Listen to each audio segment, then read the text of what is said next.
తీసుకొచ్చారు. ఆ తర్వాత రాజకీయ పరిణామాలన్నీ చూస్తున్నాం.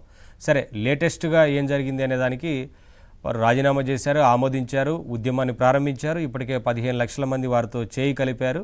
రేపు పెద్ద ఎత్తున మద్దతు వచ్చే అవకాశం కనిపిస్తోంది పార్టీ పెడితే. సో మీ వ్యూ ఏంటి సార్ మొత్తంగా అన్నామలై గారికి సంబంధించి? ఒకటి మెయిన్ థింగ్ ఏమిటంటే, మన రాజకీయ పార్టీలో నేషనల్ పార్టీలో ఉన్నాయి, ప్రాంతీయ పార్టీలో ఉన్నాయి, లెఫ్ట్ పార్టీలో ఉన్నాయి, రైట్ ఉన్నాయి. ఒక ఇండిపెండెంట్ గా ఉన్న లీడర్ కి స్థలం ఎవరు అంటే పార్టీ డిసిప్లిన్ కదా, ఇది కదా, అది కదా అంటారు, అంతా రైటే. కానీ అలాంటి వ్యక్తులు బయటకు తోసేస్తే పెరిగేది ఉండదు. పార్టీ పొలిటికల్ పార్టీస్ కి స్టార్స్ కూడా కావాలి. ఉదాహరణ చెప్తుందా, ఇవాళ బీజేపీకి స్టార్స్ ఎవరు? సువేందు అధికారి బెంగాల్, అలాగే ఆసాం హిమంత బిశ్వ శర్మ. మిగతా వాళ్ళు ఇండిపెండెంట్ గా వచ్చిన వాళ్ళు కాదు కదా, అలయన్సెస్ ఉన్నాయి. ఓకే, యోగి ఆదిత్యనాథ్ కూడా సీఎం అవ్వాక ఒక ఆరా సంపాదిస్తున్నారు. సో అందువల్ల అది బీజేపీ. కాంగ్రెస్ పార్టీ కూడా ఇలాగా ఇందిరాగాంధీ టైం, రాజీవ్ గాంధీ టైంలో ఇండివిజువల్స్ వ్యక్తిగతం ఉన్న వాళ్ళని బాగా టాలరేట్ చేసేవారు, వాళ్ళు పెరిగారు పార్టీ పైకి. అలాగే లెఫ్ట్ పార్టీ కూడా ఒక చక్కటి ఉదాహరణ ముందరకు వచ్చింది. రీత బ్రత బెనర్జీ, లీడర్ ఆఫ్ ఆపోజిషన్ ఇవాళ బెంగాల్లో. ఆయన 2012 వరకు సిపిఎం లో ఉన్నారు. సీతారాం యేచూరి గారి శిష్యులు బాగా ప్రొజెక్ట్ చేసేది, ఏదో పర్సనల్ ఇష్యూస్ వల్ల రిజైన్ చేశారు. ఇవాళ లీడర్ ఆఫ్ ఆపోజిషన్ ధైర్యంగా మమతా బెనర్జీని పక్కన తోసి 60 మంది ఎమ్మెల్యేలు కూర్చోబెట్టుకున్నారు. అలాంటి వ్యక్తికి స్థలం కావాలి.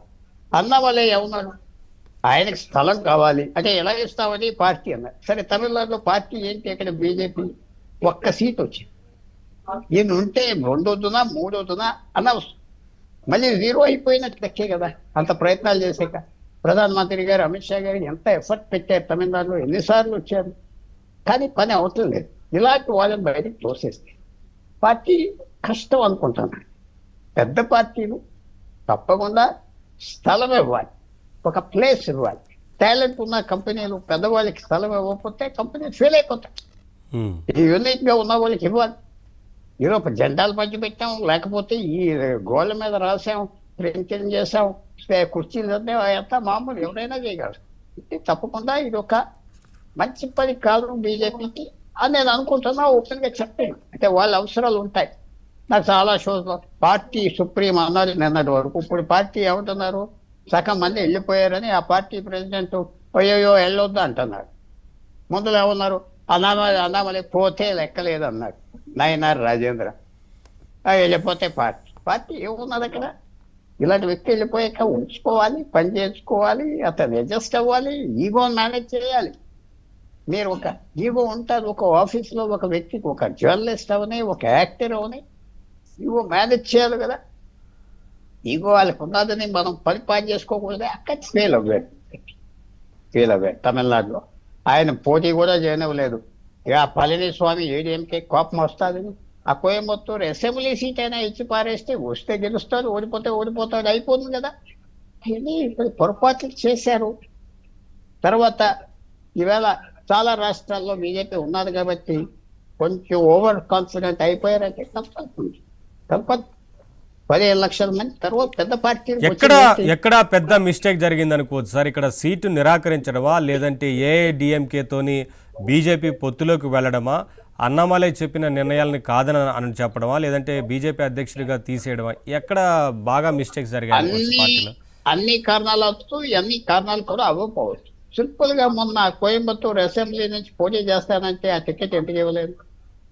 ఏంటి, ఈ ఒక 27 సీట్లు పోటీ చేసి ఒక సీటు గెలిచారు, అన్నీ పోయినాయి.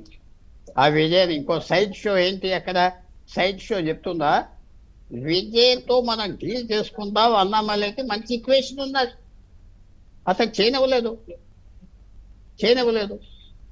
ఆ విజయ్ మీద కేసు పెట్టి పెద్ద ఏదో ఆ సినిమాది వల్గర్ సినిమాలకి పర్మిషన్ ఇస్తున్నారు. ఆ విజయ్ సినిమాకి పర్మిషన్ ఇవ్వలేదు కదా సెన్సార్ బోర్డు, అంతా ఏనిపించారు. ఇదంతా ఏదో తర్వాత ఆయన ఢిల్లీ మీద కేసు పెట్టి అది మెడ్రాస్లో ఎంక్వైరీ చేయకుండా ఢిల్లీ పిలిపించి చేశారు. అన్నామలై వద్దన్నా, అతనితో అడ్జస్ట్ అవుదాం, పాపులరు, అతను ఓడి చేస్తాడు డిఎంకేని, మనం చేయలేకపోతే అని చెప్పాను. మాట వినలేదంటే తప్పదు. ఆఖరికి ఒక ప్రశ్న, అసెంబ్లీ ఎలక్షన్ అంత లీడర్ పోటీ చేస్తానంటే ఎందుకు చేయనవ్వలేదు? మరి అది తప్పు కదా. అతనికి ఏం ఫ్యూచర్ ఉన్నది అక్కడ? నీకు రాజ్యసభ ఇస్తావా? ఏం అక్కర్లేదు అన్నాడు. నేను ఐపీఎస్ వదిలిస్తాను, నాకు ఈ పదవి కోసం కాదు, ఐ వాంట్ వర్క్. సో ఇప్పుడు ఎక్కడికి వెళ్తాడు, ఏదో అయిపోతాడు అంటలేదు నేను. అతను చదువుకున్న వాళ్ళకి, ఇండిపెండెంట్ పీపుల్కి ఒక ప్లాట్ఫామ్ ఇచ్చాడు పార్టిసిపేట్ చేయమని పాలిటిక్స్లో. సో అందువల్ల మీరు చెప్పినట్టుగా 15 లక్షల మందో 20 లక్షల మందో జాయిన్ అవ్వాలి, ఇంకా ఎక్కువ జాయిన్ అవుతారు రోజు రోజు. సో అది పరిస్థితి. అన్నామలే పార్టీ యా అక్కడ మిత్రుడు విన్నాడు, బీజేపీ లీడరు, ఆయన అన్ని తప్పు చెప్పాను అనుకో, కానీ ఆలోచించుకోమంటున్నా. ఎప్పుడైనా ఒక పార్టీ ఆలోచించి మనం తప్పు చేసాం రివర్స్ చేసుకుంటే నిర్ణయం సక్సెస్ఫుల్ అవుతాది. అది ఆలోచించుకోవాలి. యా మీరు చెప్పినట్లుగా భవిష్యత్తులో ఇంకా ఎక్కువ మద్దతు లభించే అవకాశం కనిపిస్తూ ఉంది. ఒకసారి నేను కోటేశ్వర గారితో మాట్లాడతాను. కోటేశ్వర గారు నమస్తే సార్. నమస్తే సార్ మీ వ్యూ ఏంటి సార్ ప్రస్తుతం తమిళ రాజకీయాలకు సంబంధించి?